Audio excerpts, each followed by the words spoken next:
In Ballyshannon, the local drama group have called a meeting to make sure they haven't missed any details ahead of this year's final. Guys, we'll get started if that's okay. Everybody ready? And does Damien want to move in there a little bit? Linda, is there anything we need backstage, for props and stuff that we need to maybe replace stuff like that? The gang are spending long hours trying to make sure everything is just right because their play, The Gingerbread Lady, is a complex one. Retired local teacher and Drama Society secretary John Travers explains. A jazz singer who becomes an alcoholic, and she's just back at home after 3 months in rehab. She's separated from the husband, and her best friend Toby, who is more concerned with her appearance than anything else. Her ex-lover, who was 10 years younger, he arrives, wants to get back with her. Her daughter arrives and she wants to live with her, and she's not sure whether she's ready for it. Okay, we won't give it all away. Like many other drama groups across the country, Ballyshannon has seen a rise in popularity in recent years. For a lot of groups it must be difficult if you don't have people who've got, maybe they're self-employed or they're retired, who have the time to go away and spend the day. Because during the Celtic Tiger era, people were so busy, they couldn't afford the time. So drama actually, ironically, has got a great boost in the last 5 or 6 years because of the recession. And the audiences, we have 140 season ticket holders here who are out every night. So our audiences are better than ever. So I suppose with the uncertainty of the present and the future, they're going back to the certainties of the past and the things that people enjoyed, the simple pleasures of the dramas. One of the main characters in the play, Toby, is played by local hairdresser Trish, who's loved amateur drama since the age of 20. The surrealness of it and the way it can separate from your real world to your surreal world, and I just love being in there. And towards the end, it's quite hard to separate the two. You kind of tend to want to be in the surreal world more than the real world, so the balance is quite difficult to get. And even though she's been on stage in front of many large crowds, does she still get nervous? You totally forget your lines and it's like, dear Jesus, help me, somebody here, you're looking for divine inspiration. But thank God, not on this run, it hasn't happened. And what about taking up a career in acting? I suppose the reality of that would be giving up an awful lot of the day job. But yeah, I would have probably, when I was younger, I would have loved to have sang. I had my voice trained, and I would have loved that kind of a world. But no, I never pursued it after that. It's great that I can work and do what I love to do in the one town. So that's the bonus for me. We have a fabulous theatre up there, and I get to do both, so it's happy days. And sometimes, if they're lucky, Trisha's customers can get a sneak preview of the play, free of charge of course. Did you know that in 1950 I was voted the prettiest girl in the University of Southern California?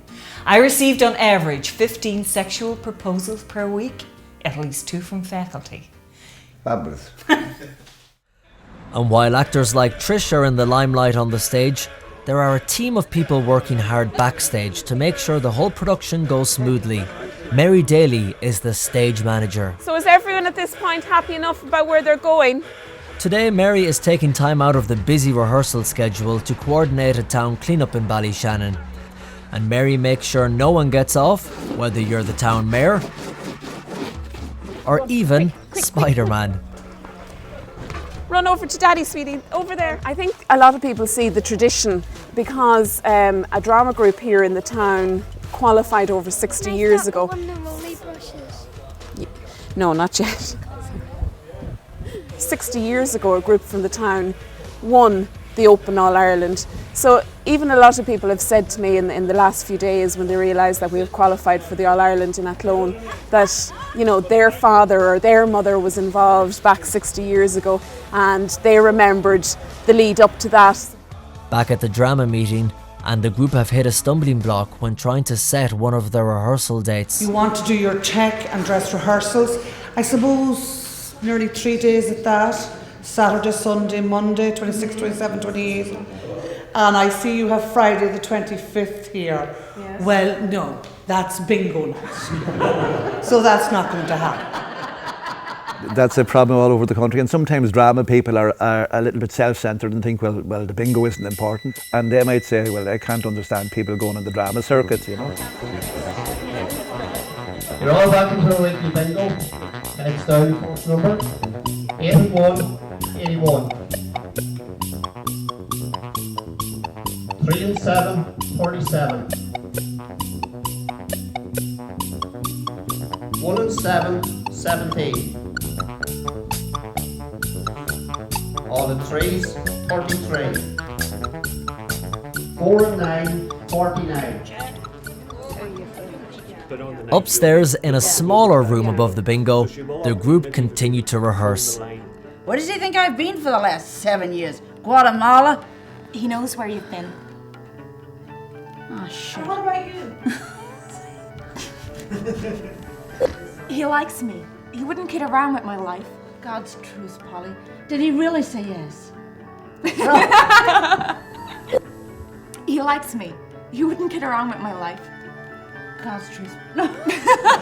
I'm sure those lines will be fully learnt in time for their big performance. Like every other group, Ballyshannon are feeling confident. We have an excellent show, a very enjoyable show that the audiences will enjoy in terms of it's a comedy plus it's drama. Very exciting but very daunting, but I'm really looking forward to it. It's like something that was on my bucket list, and I'm just delighted to be able to do it. All I can say at this juncture to say to everybody is break several legs, guys, because we want to take that trophy back to Ballyshannon. As you know, not that long ago, I had the honour of taking the Sam Maguire back to Donegal.